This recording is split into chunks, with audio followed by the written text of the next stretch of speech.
The Forbes magazine collects data on the wealth of the richest Americans. Each year, they publish a list of the wealthiest 400. Their data highlights the trends we have seen of how wealth is increasingly concentrated at the highest levels. In the 1989 Forbes list, there were 67 people who had $1 billion or more. Adjusting for inflation, $1 billion in 1989 would be around $2.4 billion in 2022. All 400 people on the list in 2022 made over $2.7 billion. This means that the number of billionaires, adjusting for inflation, increased by over 6 times. GDP increased by only around 2 times in the same period. Forbes estimates that for 2022, in current dollars, there were around 735 billionaires. The total wealth share of the Forbes 400 has increased from around 1% in the 1980s to around 3% by the 2010s. They have about as much wealth as the bottom 50% of Americans. In the very first Forbes list, for 1982, the richest person had an estimated wealth of over $2 billion. Adjusting for inflation, that would be around $7 billion in 2022, placing him around 115th on the current list. The richest person for 1989 would be close to the 50th spot today.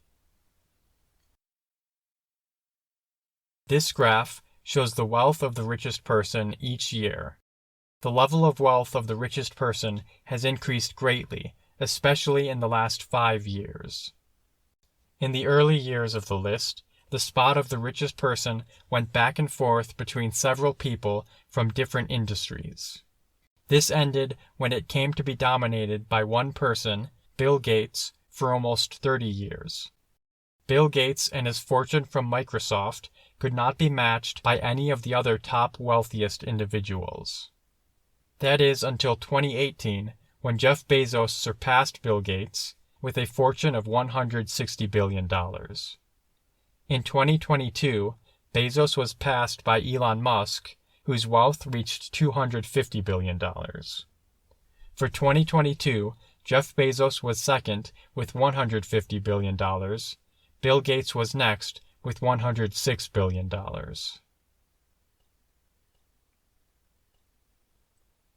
Of the Forbes 400, 2 are African American. Because African Americans are around 13% of the U.S. population, they should be expected to make up about 50 of the Forbes 400. There are, of course, major differences in the income and wealth distributions when they are broken down by race. Median income for African American households is around 60% of median income for white households. Median wealth for African American families is around 10% of white median wealth. Even African American families in the 75th percentile have less wealth than median white families. Hispanic and Asian families also have much lower levels of wealth. Women make up 58 of the Forbes 400. They are also heavily underrepresented. The income gap between men and women has narrowed in recent decades, but is still present. In the 1960s, working women earned around 60% of men. Today, they make around 80%. Women also have lower levels of wealth on average. There is also a wealth gap between families with high levels of education and those with less education. This gap has increased since 1989. The generational wealth gap has also increased.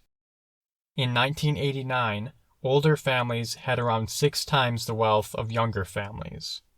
For 2019, they had around 11 times the wealth. The average wealth of older families has increased. At the same time, the wealth of younger families has decreased. All 50 U.S. states have seen an increase in income inequality since the 1970s. but the level of inequality varies for each state. New York has the highest level of inequality, while Alaska has the lowest. The ratio of the top 1 to bottom 99% income is 44 in New York and about 13 in Alaska, a very wide range. Inequality also varies greatly by county.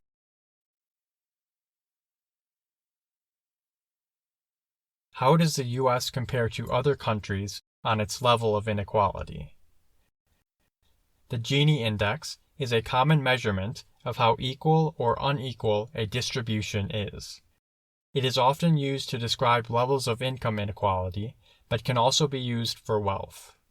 The U.S. Gini for income is around 0.41.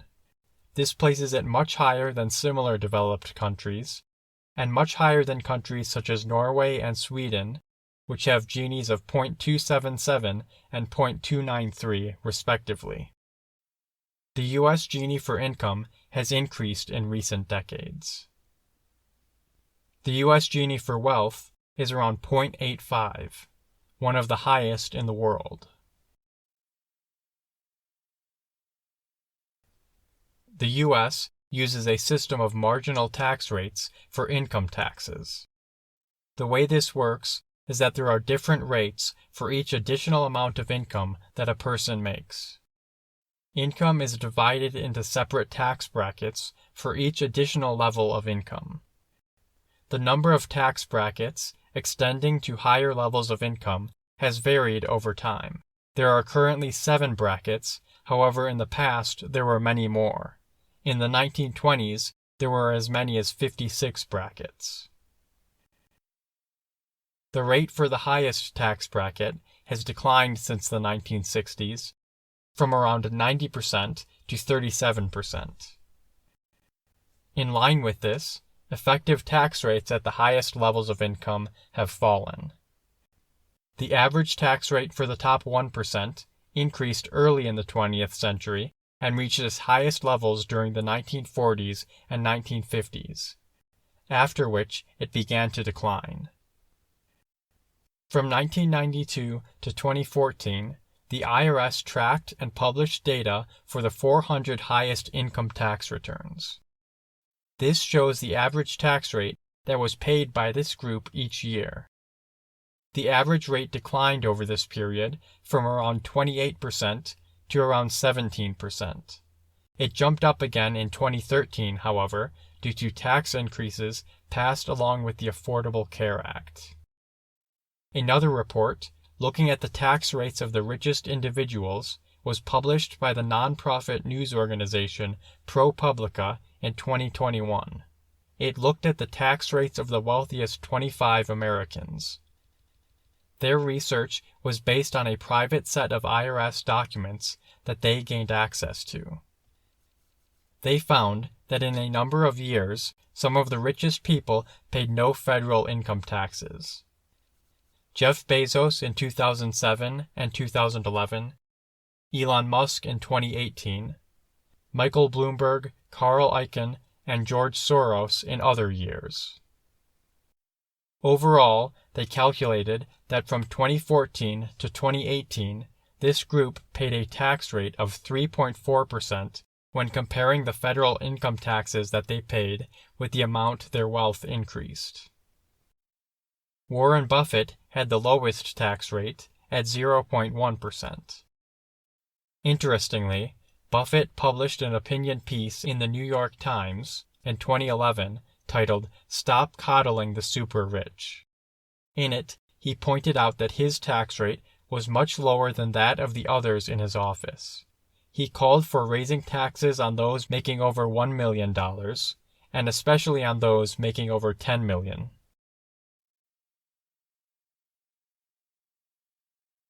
Parallel to the concentration of income and wealth at the highest levels among individuals, there is a similar concentration in the world of businesses and corporations. The largest companies, such as Apple, Microsoft, Google, Amazon, and Facebook, have seen incredible growth, and their market caps have reached unprecedented levels.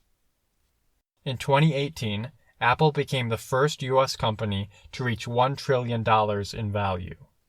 30 years earlier, the largest U.S. company was ExxonMobil, whose market cap was only around $64 billion, or $135 billion adjusted for inflation. And in 2023, Apple's market cap has now reached $3 trillion. The size of other top companies have also grown and are much greater than comparable companies from previous decades. Many of these are tech companies.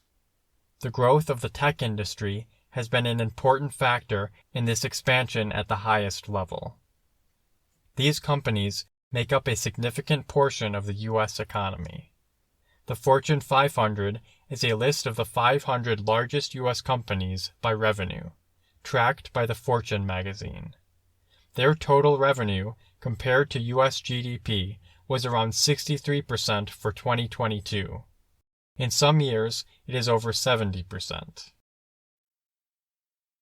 Also, the value of the 500 largest companies, as represented by the S&P 500 index, has increased in recent years relative to GDP. Many of these companies have market caps that are larger than the market caps of most other countries, and larger than most countries' GDPs as well. While top companies have seen rapid growth, smaller companies have largely stagnated. A Harvard Business Review study, which compared the top 30% largest companies by market value with the bottom 30%, found that the gap between large and small companies has increased significantly in the past several decades. Along with this, the percentage of people employed by smaller businesses is decreasing, while more people are being employed by larger businesses. In addition to the incredible growth that many of these companies have experienced, they have also benefited from declining corporate tax rates. Top marginal tax rates have declined significantly over time. Most recently, the 2017 Tax Cuts and Jobs Act eliminated all tax brackets and set a general corporate tax rate of 21%. Prior to this, the tax rate for the highest bracket was 35%. Corporations, however, rarely pay this rate. Through exemptions and loopholes, they are usually able to greatly reduce the amount of tax they have to pay. By analyzing tax data for the Fortune 500 companies of 2018, the Institute on Taxation and Economic Policy found that of the 379 companies that were profitable that year, their effective tax rate was around 11%. They also found that 91 of these companies paid no federal taxes. In 2018, these included Amazon, Chevron, Starbucks, IBM, and Netflix. For 2020, they found that 55 profitable companies avoided all federal income taxes, including FedEx, Dish, and Nike, and that 26 companies paid no taxes in the 3 years from 2018 to 2020. Corporate income taxes paid amounted to around 1.7% of GDP for 2022, much lower than in previous decades, and lower than most other developed countries. Low tax rates and strong growth have led to record levels of corporate profits. Corporate profits have about doubled as a percentage of GDP in the past 30 years. But in recent years, much less of these profits are being reinvested and used to support further growth. Since the 1980s, the share going to capital investments has been in decline. Instead, much of these profits are being used for things like stock buybacks, which were only legalized in the 1980s. From 2009 to 2018, S&P 500 companies spent around 50% of their income on stock buybacks.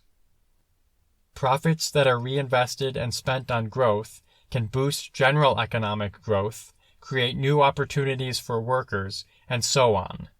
Instead, when this money goes mainly towards stock buybacks, it serves only to artificially boost stock prices, which only increases income and wealth concentrations. The tax structure that we use makes it so that we value ownership and investment much more than actual work. Tax rates on income range from 10 to 37%. This is the main tax that most working class people pay. Capital gains tax rates, however, range from 0 to 20%. A lower capital gains tax rate primarily benefits the wealthiest individuals. Capital gains are income that people have generated through investment. Investment requires wealth, and since most wealth is concentrated at the top, the main people who are able to invest and receive capital gains are the wealthy. In the stock market, for example, for 2019, 70% of the value of all stocks was owned by the top 10% of income earners, while the bottom 50% owned less than 7%. Among the top 10% of earners, 92% owned stocks, while of the bottom 20%, only 15% did. Overall, around 70% of realized capital gains go to the top 1% of income earners, and over 90% go to the top 20% of earners. Capital gains also have the benefit that taxes only have to be paid when a person decides to sell their assets. This allows people the freedom to choose when they pay taxes. In addition, capital gains taxes can be completely avoided. If a person holds on to their assets until they die, they can pass them on to their inheritors, and any capital gains taxes that they would have had to pay are eliminated. This is known as the angel of death loophole. The effect of these tax policies is that people with a lot of wealth have a great advantage over working class people. They are able to use their wealth to generate additional income, which is treated much more favorably than the income made through working a job. This, of course, helps to strengthen inequality.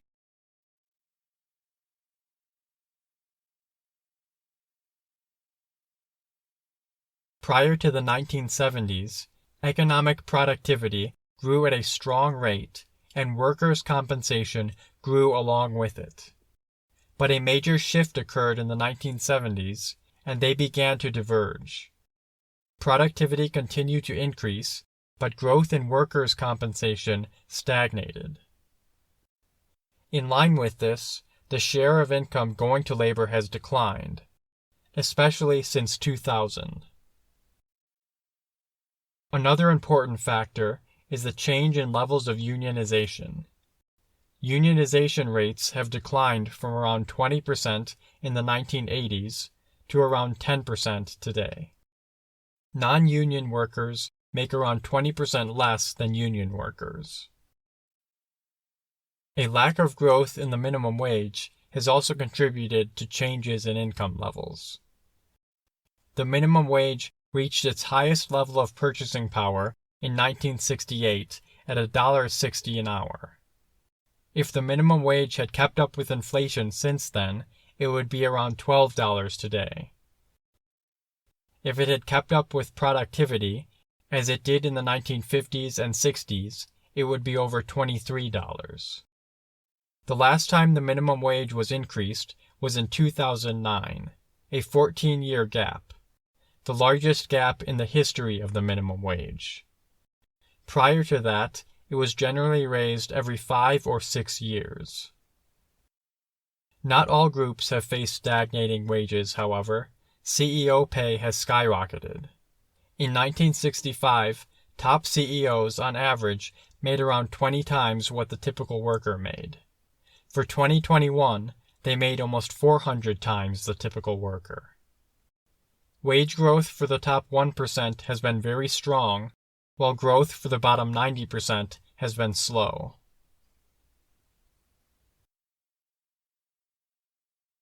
While economic growth has been slow for many people, many key expenses have risen at a very fast pace.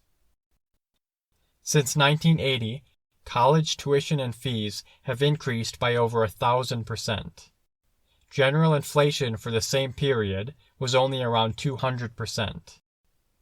In inflation-adjusted dollars, the average cost of a college education for 1980 was only around $9,500. For 2020, it was up to around $26,000. Costs for housing have also increased. Rental rates have increased around 3 times faster than income since the 1980s. As a result, many renters are forced to pay higher percentages of their income on rent. Over 20% of renters spend more than half of their income on rent and are considered heavily cost-burdened. And the percentage of people who rent has been on the rise.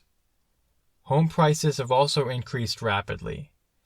Many homeowners face serious affordability challenges and struggle with housing costs. These problems are especially bad in some urban areas and in some states. Healthcare is another area where costs are on the rise. As a share of GDP, healthcare increased from around 9% in 1980 to over 18% today. Real spending per person has increased by about 4 times. Insurance premiums have gone up rapidly, well beyond the growth of inflation in general, and growth in workers' earnings. These rising costs are especially a problem for middle and low-income families because they take up a much larger portion of their income. One of the fundamental ideas of America is that anyone can be successful. If a person works hard, they can go from being born poor to being wealthy. While this does happen, the United States actually has less economic mobility than many other countries. Germany, France, Spain, Japan, Canada, Australia, and all of the Nordic countries all have greater levels of economic mobility. Economic mobility in the U.S. has actually been on the decline. The percentage of children who have higher incomes than their parents has declined from around 90% for those born in 1940 to 50% for those born in the 1980s. This study looked at the income of children when they were 30. So for someone born in 1940, their 1970 income level is used. This indicates a sharp decline in mobility beginning in the mid-1970s.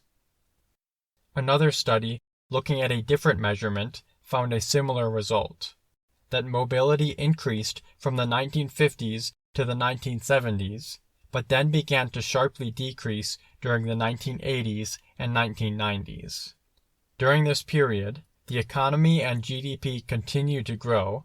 However, the growth was more and more unevenly distributed, as we have seen.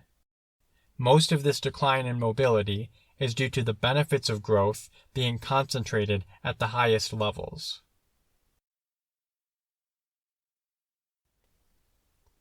And finally, a look at how different groups recovered from the 2008 recession. This data is from a CBO report on family wealth that is based on the SCF. Starting with the top 10%, their average wealth reached a peak just before the 2008 recession. It declined modestly through the recession, but by 2016, their wealth had recovered and even grown beyond its 2007 peak. For those from the 51st to 90th percentiles, their wealth also declined during the recession. By 2016, it had returned to its pre-recession level and then increased slightly above that for 2019.